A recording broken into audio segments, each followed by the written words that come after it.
ওম নমো ভগবতে বাসুদেবায়। নমস্কার, চলে এসেছি শ্রীমদ্ ভাগবত মহাপুরাণের সপ্তম স্কন্দের শেষ অধ্যায় নিয়ে, অর্থাৎ পঞ্চদশ অধ্যায়। তারই আলোচনা আজ আমরা পাঠ করব। তাহলে চলুন আর দেরি না করে অধ্যায়ের আলোচনায় ফিরে যাই। গৃহীর মোক্ষ ধর্মের বর্ণনা। নারদ বলতে লাগলেন, যুধিষ্ঠির, কিছু ব্রাহ্মণের নিষ্ঠা কর্মে, কারো বা তপস্যাতে, আবার কারো বেদপাঠ ও তার ব্যাখ্যার মধ্যে, কারো আত্মজ্ঞান লাভ করার মধ্যে, আবার কারো বা যোগের মধ্যে, নিজ কর্মের অক্ষয় ফল লাভের জন্য শ্রাদ্ধ অথবা দেবপূজা সম্পন্ন করার পর গৃহী জ্ঞাননিষ্ঠ ব্যক্তিকে চরু, পিণ্ড প্রভৃতি দ্রব্য দান করবে। যদি জ্ঞাননিষ্ঠ ব্যক্তি না পাওয়া যায়, তাহলে যোগী, ধার্মিক, ব্যাখ্যাকার প্রমুখ পুরুষকে যথাযোগ্য সম্মানসহ যথাবিধিত দান করবে। দেবকার্যে 2 এবং পিতৃকার্যে 3, অথবা 2 কার্যে 1 করে ব্রাহ্মণকে ভোজন করানো আবশ্যক। অত্যন্ত ধনবান হলেও শ্রাদ্ধ কর্মে অধিক আয়োজনের কোনো প্রয়োজন নেই, কারণ রক্ত সম্পর্কিত আপনজনদের দান অথবা প্রচুর আয়োজন করার জন্য দেশ কালোচিত শ্রদ্ধা, পদার্থ, পাত্র অথবা পূজা প্রভৃতি আচার ঠিকভাবে পালিত হয় না। উপযুক্ত স্থান কালে প্রাপ্ত মুনি ঋষিদের ভোজনের যোগ্য বিশুদ্ধ হবিষ্যান্ন ভগবানকে নিবেদন করার পর সেই প্রসাদ শ্রদ্ধা সহকারে এবং নিয়মানুসারে যোগ্য পাত্রে অর্পণ করবে। এই বিধি সকল কামনা পূরণ করে অক্ষয় ফল দান করে। দেবতা, ঋষি, পিতৃকুল, অন্য প্রাণী, স্বজন অথবা যখন নিজের জন্য অন্যের বিভাজন করবে, সেই সময় নিজেকে সহ সকলকেই পরমাত্মা স্বরূপ মনে করা প্রয়োজন। ধর্মত্যাজ্য পুরুষ শ্রাদ্ধ কর্মে মাংস অর্পণ করবে না এবং নিজেও ভোজন করবে না, কারণ পিতৃকুল মুনি ঋষিদের জন্য যোগ্য হবিষ্যান্ন দ্বারা যেরূপ প্রসন্নতা লাভ করেন, সেই রূপ পশু হত্যার দ্বারা নয়। সৎ ধর্ম পালনে অভিলাষী ব্যক্তির কাছে কোনো জীবকে কায়মনোবাক্যে কোনো রকম কষ্ট না দেওয়ার মতো বড় ধর্ম আর নেই।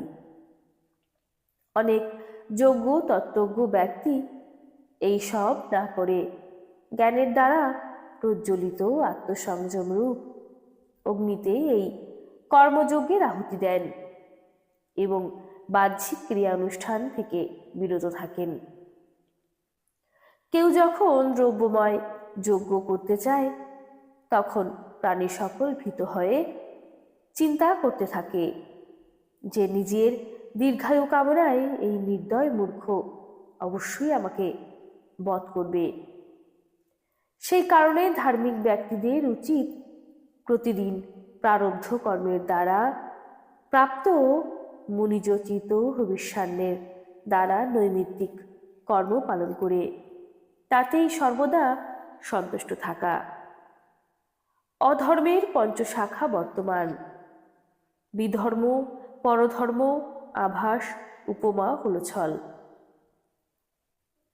ধর্মজ্ঞ পুরুষ মূর্তিমান অধর্মের মতোই এদের ত্যাগ করবেন।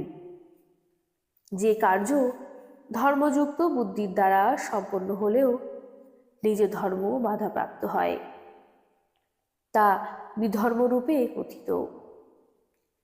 কেউ যদি অন্য পুরুষকে উপদেশ দান করেন, তবে সেই উপদিষ্ট ধর্মকে পরধর্ম বলে।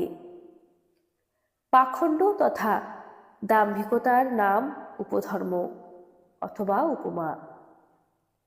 শাস্ত্র বচনের বিকৃতি অর্থ করাকে ছল বলে। যারা নিজেও বর্ণাশ্রমের বিপরীত কোনো ধর্মকে স্বেচ্ছায় মেনে নেয়, সেই ধর্মকে আভাস বলে। নিজ নিজ স্বভাবের অনুকূলে যে বর্ণাশ্রম বিহিত ধর্ম প্রচলিত আছে, তাছাড়া অন্য কিছু শান্তি দিতে পারে না। নির্ধন পরমাত্মা পুরুষ ধর্মের জন্য অথবা শরীরের নির্বাহের জন্য কোনো রকম ধন লাভের চেষ্টা করবে না। কারণ কোনো রকম চেষ্টা ছাড়া যেমন অজগরের জীবিকা নির্বাহ হয়, তেমনি নিবৃত্তিপরায়ণ পুরুষের কর্মনিবৃত্তি জীবিকা নির্বাহের উপায় করে দেয়। যে সুখ নিজ আত্মায় অবস্থানকারী সন্তুষ্ট ও নিষ্কাম পুরুষের উপলব্ধি হয়, যে ব্যক্তি কেবলমাত্র কামনা আর লোভবশত শুধুমাত্র অর্থের জন্য দিবারাত্রি এখানে সেখানে ছুটছে, সেই সুখ সে কি করে লাভ করবে? যেমন পাদুকা পরিহিত পদাতিকের পাথরের নুড়ি এবং কাটা থেকে কোনো ভয় থাকে না, ঠিক তেমনি সদা সন্তুষ্ট চিত্তে সততই সুখ বিরাজ করে। তার কাছে দুঃখের অস্তিত্বই নেই। যুধিষ্ঠির মানুষ যে কেন কেবলমাত্র জল গ্রহণে পরিতৃপ্ত হয় না, তা আমি বুঝি না। তাছাড়া রসনেন্দ্রিয় এবং জননেন্দ্রিয়ের সুখের লোভে পড়ে বেচারি পাহারাদানকারী কুকুরের মতোই গৃহের চৌকিদারি করে। অসন্তুষ্ট ব্রাহ্মণের ইন্দ্রিয়ের জনিত লালসা থেকে তেজ, বিদ্যা, তপস্যা এবং যশ ক্ষয় হয় এবং বিবেকও হারিয়ে যায়। ক্ষুধা তৃষ্ণা মিটে গেলে খাদ্য আর পানীয়ের কোনো চাহিদা থাকে না। ক্রোধও একসময় শান্ত হয়ে যায়। কিন্তু যদি মনুষ্য জাগতিক সমস্ত বস্তুকে জয়পূর্বক ভোগ করে, তথাপি তার কামনা বা লোভ নির্বাপিত হয় না। তত্ত্বজ্ঞ জটিল সমস্যার সমাধানকারী, শাস্ত্র প্রবচন চিত্তে অনুধাবনকারী এবং সারম্বত সভার সভাপতির পদে সমাসীন বড় বড় পণ্ডিত ব্যক্তিরও কেবলমাত্র অসন্তোষের কারণে পদস্খলন ঘটে।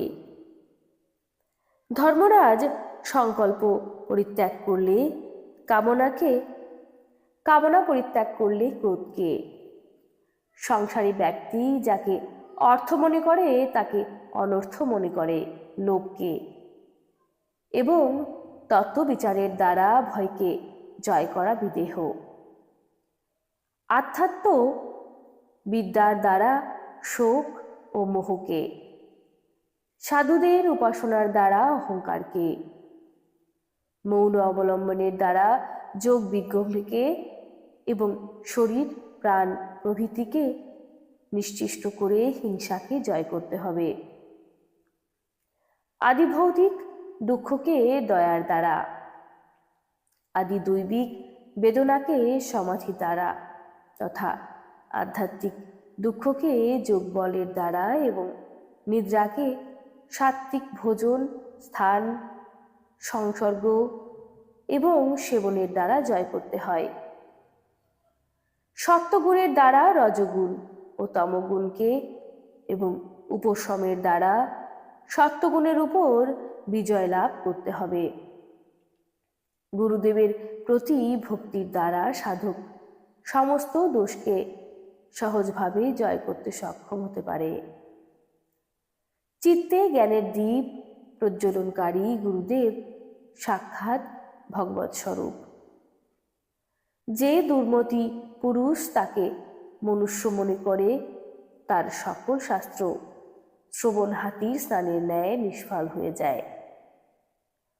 বড় বড় যোগীবর যার চরণ কমলকে দিনরাত অনুসন্ধান করে চলেছে প্রকৃতি তথা পুরুষের অধীশ্বর স্বয়ং সেই ভগবান গুরুদেব রূপে প্রকটিত, যাকে সবাই ভ্রমবশত মনুষ্য মনে করে। শাস্ত্রে যা কিছু আচার নিয়মের উপদেশ আছে তার একমাত্র তাৎপর্য হল কাম, ক্রোধ, লোভ, মোহ, মদ এবং মাৎসর্য, এই ষড়রিপুকে জয় করা অথবা পঞ্চেন্দ্রিয় ও মন এই সৎকেও স্ববশে নিয়ে আসা। এই সব শাস্ত্রোক্ত নিয়ম পালনের পরেও যদি ভগবানের ধ্যান, চিন্তন প্রভৃতিতে মনোনিবেশ না হয়, তাহলে সবই পণ্ডশ্রম মনে করতে হবে। দুষ্ট পুরুষের শ্রৌত ও স্মার্ত কর্ম মঙ্গলদায়ক না হয়ে বিপরীত ফল প্রদান করে, যেমন কৃষিকর্ম, ব্যবসায় প্রভৃতি যোগ সাধনার ফল ভগবৎ প্রাপ্তিতে সাহায্য করে না। যে পুরুষ নিজের মনকে আত্মার বশীভূত করতে আগ্রহী, তিনি সর্বপ্রকার আসক্তিকে পরিহার করে সন্ন্যাস গ্রহণ করবেন। নির্জনে একলা বাস করে ভিক্ষাবৃত্তির দ্বারা শরীর নির্বাহের জন্য পরিমিত আহার করবেন। হে যুধিষ্ঠির, পবিত্র সমতল ভূমিতে পাতা আসনে মেরুদণ্ড সোজা করে স্থিরভাবে সমান সুখাসনে উপবেশন করে ওঙ্কার জপ করবে। যতক্ষণ পর্যন্ত মন সংকল্প এবং বিকল্প মুক্ত না হয়, ততক্ষণ নাসিকার অগ্রভাগে দৃষ্টি নিবদ্ধ করে পূরক, কুম্ভক এবং রেচক দ্বারা প্রাণ তথা অপান বায়ুর গতিরোধ করতে হবে। কামাহত অস্থির চিত্ত যেখানে সেখানে ঘুরে বেড়ায়। বিদ্বান পুরুষ তাদের সেখানে সেখানে থেকে তুলে নিয়ে এসে ধীরে ধীরে হৃদয়ে রুদ্ধ করবে। ইন্ধনের অভাবে যেমন অগ্নি নির্বাপিত হয়ে যায়, সাধকের নিরন্তর এই রকম অভ্যাসের দ্বারা তেমনি স্বভাবত অশান্ত চিত্ত শান্ত হয়ে যাবে। এইভাবে কামনা বাসনার দ্বার বন্ধ হয়ে গেলেই চিত্ত বৃত্তিগুলিও শান্ত হয়ে যায়। সেই শান্ত চিত্তে ব্রহ্মানন্দ উপলব্ধ হয়। কামনা আর সেই চিত্তকে উদ্বেলিত করতে পারে না। যে সন্ন্যাসী প্রথম জীবনে ধর্ম, অর্থ এবং কামের মূল কারণ গৃহস্থাশ্রমকে ত্যাগ করে, আবার সেখানেই পুনঃপ্রবেশ করে, সে নির্লজ্জ কুকুরের মতোই তারই উদ্গীর্ণ খাদ্যবস্তু পুনরায় গ্রহণ করে। যে ব্যক্তি শরীরকে অনাত্মা, মৃত্যুর অধীন, বিষ্ঠা, কৃমি, কীটের অধিষ্ঠান এবং ভস্মের সমাহার জেনেও আবার তাকেই আত্মা মনে করে প্রশংসা করে, মূর্খ ছাড়া তাকে আর কি বলা যায়? কর্মত্যাগী গৃহস্থ, ব্রতত্যাগী ব্রহ্মচারী, গ্রামে বসবাসকারী তপস্বী এবং ইন্দ্রিয় পরায়ণ সন্ন্যাসী, এই চারজন হল বর্ণাশ্রম ধর্মের কলঙ্ক। এরা শুধুমাত্র বর্ণাশ্রম পালনের অভিনয় করে। ভগবানের মায়া দ্বারা মোহিত সেই মূর্খ সকলকে করুণা সহকারে উপেক্ষা করাই শ্রেয়। আত্মজ্ঞান উপলব্ধির হেতু যার সকল বাসনা দূরীভূত হয়েছে এবং যিনি আপন আত্মাকে পরম ব্রহ্মস্বরূপ বলে জানেন, কোনো বিষয়ভোগের ইচ্ছা বা তার তৃপ্তির জন্য ইন্দ্রিয় পরায়ণ হয়ে তিনি কেন নিজের দেহ পোষণ করবেন? উপনিষদে বলা হয়েছে, শরীর হল রথ, ইন্দ্রিয় সকল বলবান ঘোড়া। ইন্দ্রিয়ের প্রভু মন হলো লাগাম, শব্দাদি বিষয় হলো পথ। বুদ্ধি সারথি, চিত্ত ভগবান নির্মিত দৃঢ় বন্ধন রজ্জু। দশপ্রাণ হলো অক্ষদণ্ড, ধর্ম এবং অধর্ম হলো চাকা। এবং এসবের অভিমানী জীবকে রথী বলে অভিহিত করা হয়। ওঙ্কার সেই রথীর ধনুক, শুদ্ধা জীবাত্মা বাণ এবং পরমাত্মা হল লক্ষ্য। রাগ, দেশ, লোভ, শোক, মোহ, ভয়, মদ, মান, অপমান, অপরের গুণের মধ্যে দোষ দেখা, ছলনা করা, হিংসা করা, পরশ্রী কাতরতা, কামনা, প্রমাদ, ক্ষুধা ও নিদ্রার প্রতি অত্যাসক্তি, এইগুলি এবং এতদ্য ভিন্ন আরও অনেক কিছু জীবের শত্রুরূপে গণ্য করা হয়। এদের মধ্যে রজগুণ এবং তমগুণ প্রধান বৃত্তি সকলই অধিক। কোথাও কোথাও কিছু কিছু সত্ত্বগুণ প্রধান বৃত্তিও থাকে।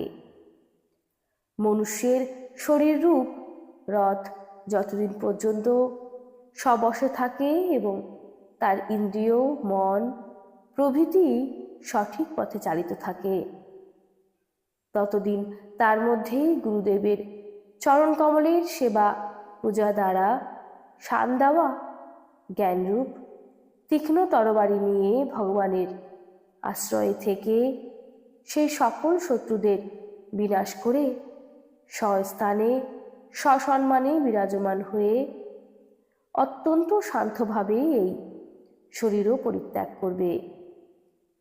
নইলে মুহূর্তের ভুলে ইন্দ্রিয়রূপী দুষ্ট ঘোড়া এবং তার সঙ্গে মিত্রতা রক্ষাকারী বুদ্ধিরূপ সারথি রথস্বামী জীবকে উল্টো রাস্তায় নিয়ে গিয়ে বিষয়রূপী ডাকাতের হাতে তুলে দেবে।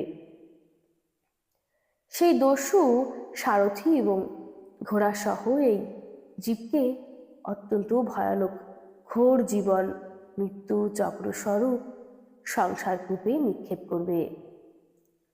বৈদিক কর্ম দুই প্রকার।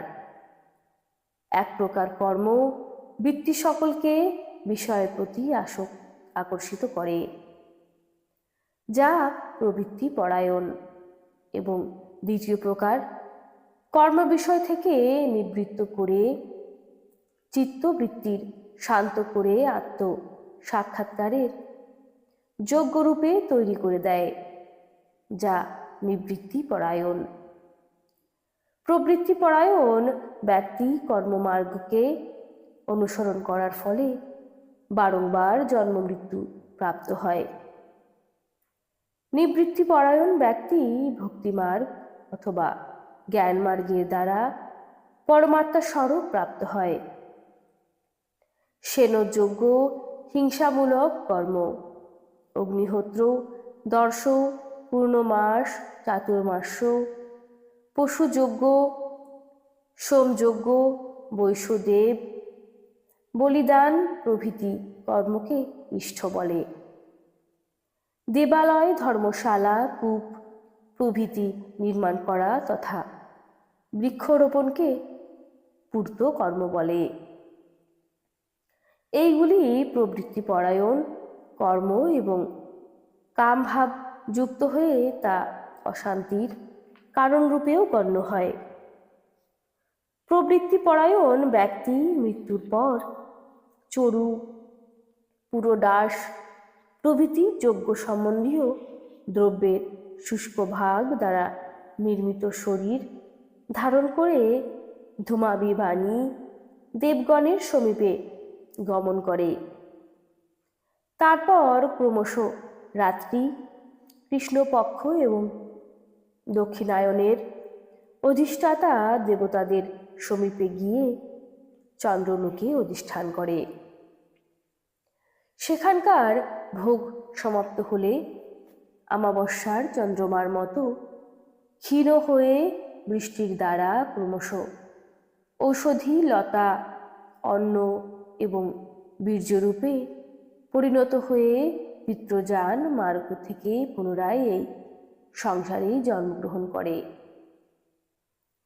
হে যুধিষ্ঠির, গর্ভাধান থেকে শুরু করে অন্ত্যেষ্টি পর্যন্ত যার সম্পূর্ণরূপে সংস্কার হয় তাকে দ্বিজ বলে।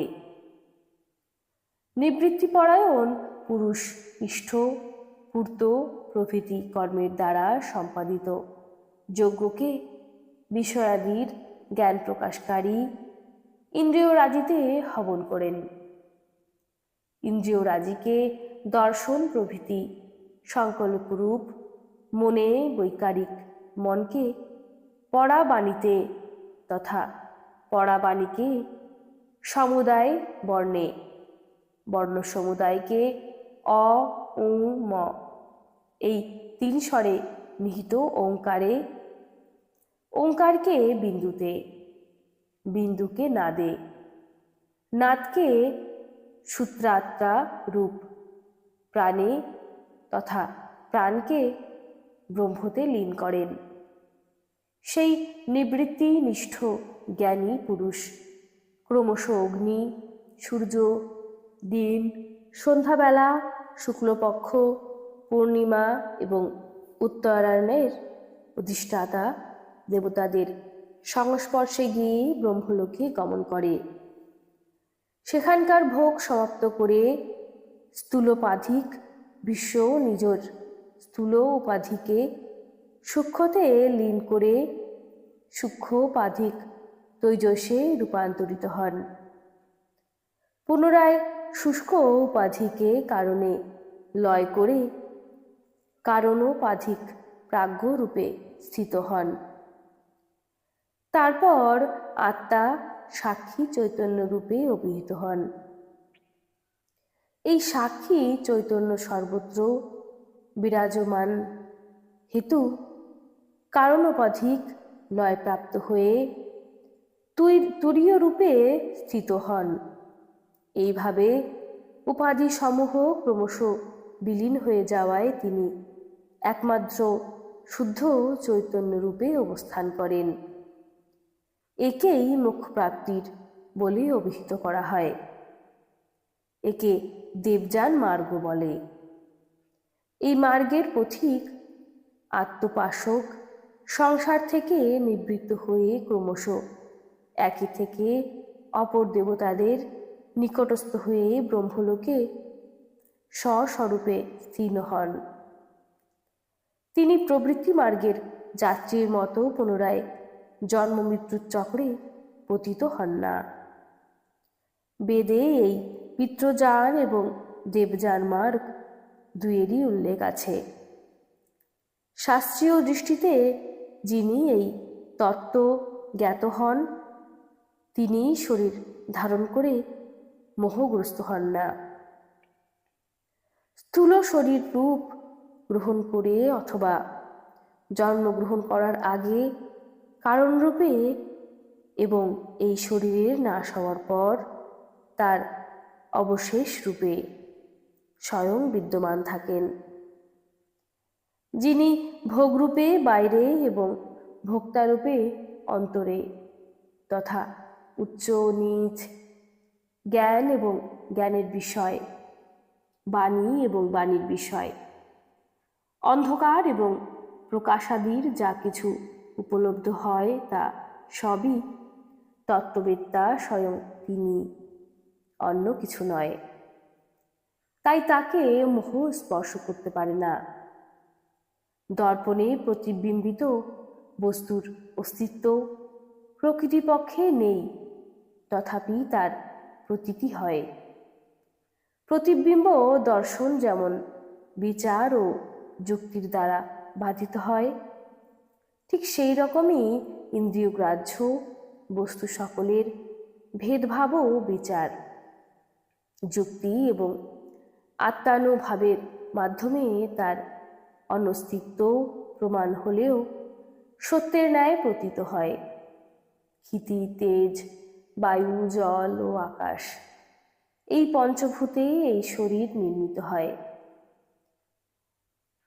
ঠিকমতো দেখলে দেখা যাবে যে পঞ্চভূতের সংঘাত, বিকার এবং পরিণাম কোনোটারই অস্তিত্ব নেই, কারণ এটি নিজের অববয় থেকে পৃথক নয়, আবার তাতে অনুগত নয়, অতএব তা মিথ্যা। এইভাবে স্থূল শরীরের কারণ পঞ্চভূত অববয়ী হওয়ার জন্য আপনার অববয়ব সূক্ষ্মভূত থেকে পৃথক কিছু নয়, তারই অববয় মাত্র। বহু অনুসন্ধানের পরেও অববয়ের অতিরিক্ত অর্থাৎ অববয়ীর অস্তিত্ব পাওয়া যায় না।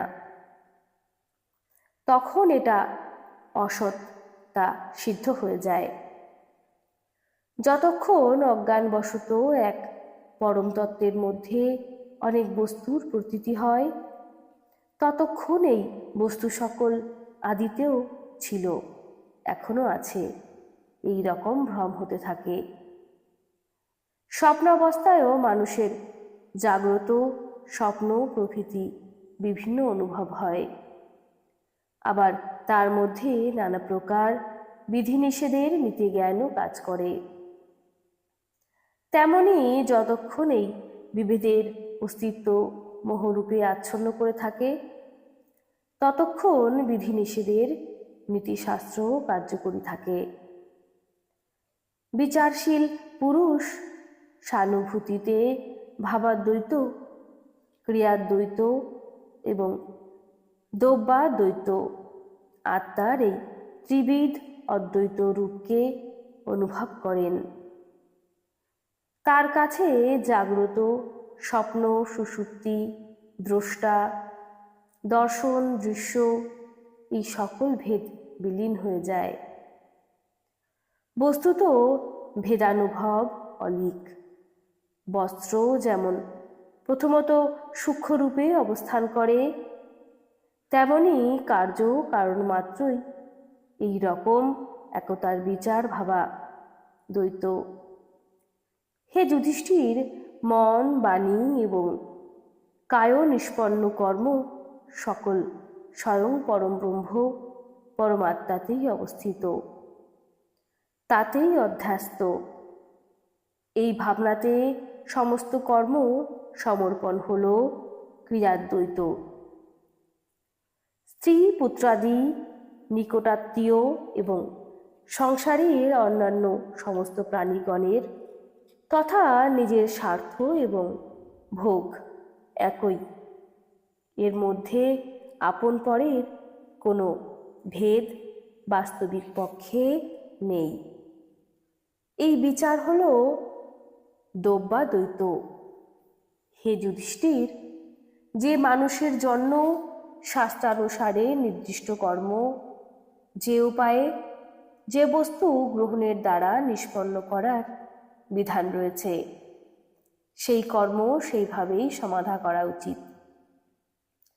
আপৎকাল উপস্থিত না হলে এর অন্যথা হওয়া বিধ নয়। মহারাজ, ভগবত ভক্ত মানুষ বেদোক্ত এই সকল কর্মের মাধ্যমে এবং অন্যান্য কর্তব্য কর্ম সম্পাদনের দ্বারা সংসারে থেকেও ভগবানকে লাভ করতে পারে। হে যুধিষ্ঠির, যেমন তুমি তোমার উপাস্য ভগবান শ্রীকৃষ্ণের কৃপা এবং সহায়তায় কঠিন বাধা বিপত্তি অতিক্রম করেছ এবং তার চরণকমলের সেবা করেই তোমরা সমগ্র পৃথিবী জয় করে এই বৃহৎ রাজস্ব যজ্ঞের অনুষ্ঠান করছ। পূর্বজন্মে অর্থাৎ এর পূর্বের মহাকল্পেতে আমি এক গন্ধর্ব ছিলাম। আমার নাম ছিল উপবর্ণন। গন্ধর্বকুলে আমার খুব সম্মান ছিল। আমার সৌন্দর্য, সৌকুমার্য এবং মাধুর্য অপূর্ব ছিল। আমার শরীর থেকে সুগন্ধ বের হতো এবং দেখতেও অত্যন্ত সুপুরুষ ছিলাম। স্ত্রীলোকেরা আমায় খুব ভালোবাসত। আমিও সর্বক্ষণ অত্যন্ত বিলাসিতায় আমোদে প্রমোদে মগ্ন থাকতাম। একবার দেবতাদের অনুষ্ঠিত জ্ঞান সম্মেলনে মহামান্য লোকপাল দেবগণ উপস্থিত হয়েছিলেন। ঈশ্বরের লীলাগান করার জন্য গন্ধর্ব ও অপ্সরারাও নিমন্ত্রিত ছিল। আমি জানতাম যে সাধুদের এই সম্মেলনে ভগবানের লীলাকীর্তন করার জন্যই আমন্ত্রণ। তথাপি মহিলা সমভিব্যাহারে আমি লৌকিক গান গাইতে গাইতে উন্মত্তের মতো সেখানে গিয়ে পৌঁছালাম। দেবতারা দেখলেন যে এরা আমাদের অসম্মান করছে। তারা আপন ক্ষমতা বলে আমাকে শাপ দিলেন, তুমি আমাদের অবহেলা করছো, সেই জন্য তোমার সকল সৌন্দর্য এবং ঐশ্বর্য বিনষ্ট হবে এবং তুমি খুব শীঘ্রই শূদ্রজনিতে জন্মগ্রহণ করবে। তাদের শাপে আমি দাসীপুত্র রূপে জন্মগ্রহণ করলাম, কিন্তু সেই শূদ্র জীবনে আমি মহত্তা সঙ্গ এবং তাদের সেবা শুশ্রূষা করতাম। সেই কৃতকর্মের ফলে পরবর্তী জীবনে আমি ব্রহ্মার পুত্ররূপে জন্মগ্রহণ করলাম। সাধুগণের অবহেলা করা এবং সেবা করা দুইয়েরই প্রত্যক্ষ অভিজ্ঞতা আমার আছে। সাধু সেবাতেই ভগবান প্রসন্ন হন। আমি তোমাকে গৃহস্থের পাপনাশক ধর্ম বললাম। এই ধর্মচারণের দ্বারা গৃহস্থ অনায়াসে সন্ন্যাসীদের লভ্য পরমপদ প্রাপ্ত হতে পারে। হে যুধিষ্ঠির, এই মনুষ্য লোকে মধ্যে তোমাদের ভাগ্য অত্যন্ত সুপ্রসন্ন, কারণ সাক্ষাৎ পরব্রহ্ম পরমাত্মা মনুষ্যরূপ ধারণ করে তোমাদের আবাসে গোপনে বসবাস করেন। সেই জন্য যাদের পাদস্পর্শে সারা সংসার পবিত্র হয়, সেই মুনি ঋষিগণ চারিদিক থেকে তাকে দর্শন করার জন্য নিরন্তর তোমাদের নিবাসে পায়ের ধুলা দেন। পরম যোগী পুরুষেরা নিয়ত যার অনুসন্ধানে মগ্ন থাকেন, সেই অমায়িক পরম শান্ত পরমানন্দ ভবস্বরূপ পরব্রহ্ম পরমাত্মাই তোমাদের প্রিয়, হিতৈষী মামাতো ভাই, পূজনীয় আজ্ঞাকারী গুরু তথা স্বয়ং আত্মা শ্রীকৃষ্ণ।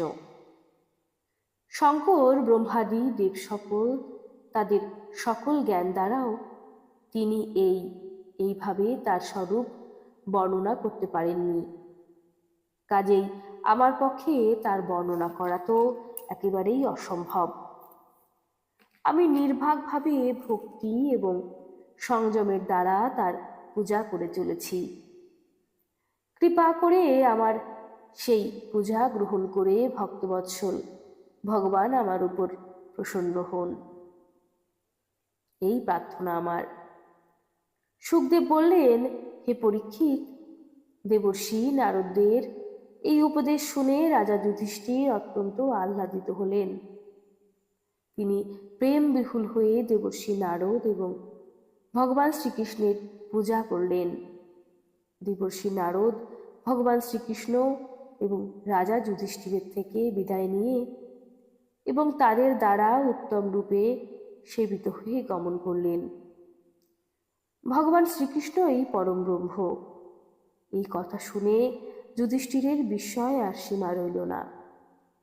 হে পরীক্ষিত, এইভাবে আমি তোমাকে দক্ষপুত্রীয় বংশলতিকার পৃথক পৃথক বর্ণনা করলাম। তাদের বংশে দেবতা, অসুর, মনুষ্য এবং সম্পূর্ণ চরাচর সৃষ্টি হয়েছিল।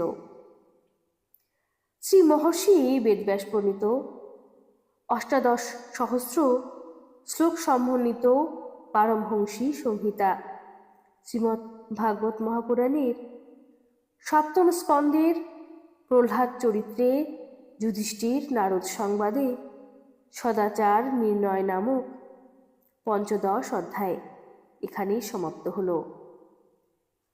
এটি সপ্তম স্কন্দের শেষ অধ্যায় ছিল।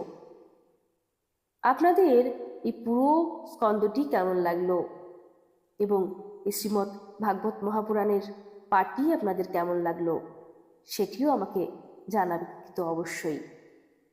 ভালো লাগলে ভিডিওটিকে অবশ্যই শেয়ার করবেন। এই কথার মধ্যে দিয়েই আজকের আমাদের এই সপ্তম স্কন্দ এখানে সমাপ্ত হলো। দেখা হবে আপনাদের সঙ্গে অষ্টম স্কন্দের নতুন একটি ভিডিও নিয়ে। ভালো থাকবেন। আসি। হরি ওম তৎসৎ।